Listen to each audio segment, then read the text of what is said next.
জলাশয়ের ধারে ঝোপঝাড়ের মধ্যে 5 জার ভর্তি বোমা উদ্ধার মোট 77টি তাজা বল বোমা। আর উদ্ধার এই সমস্ত বোমা বিস্ফোরণ ঘটিয়ে নিষ্ক্রিয় করল সিআইডি বোম স্কোয়াড। বুধবার এই ঘটনাকে ঘিরেই ব্যাপক চাঞ্চল্য ও আতঙ্ক ছড়ালো মালদার কালিয়াচক থানার গোলাপগঞ্জ ফাঁড়ির শাহবাজপুর অঞ্চলের বামনটোলার ঘুনটোলা এলাকায়। তবে কে বা কারা কি উদ্দেশ্যে জলাশয়ের ধারে ঝোপঝাড়ের মধ্যে বিপুল সংখ্যক বোমা লুকিয়ে রেখেছিল তা এখনো জানা যায়নি। তাই গোটা ঘটনা খতিয়ে দেখতে তদন্ত শুরু করেছে কালিয়াচক থানার পুলিশ।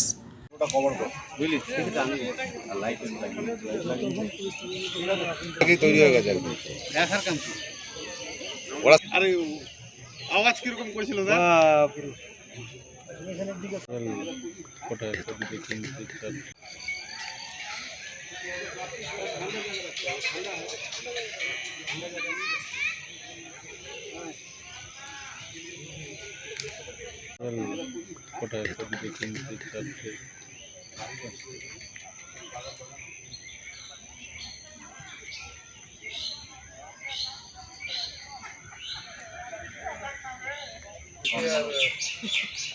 বলতে হবে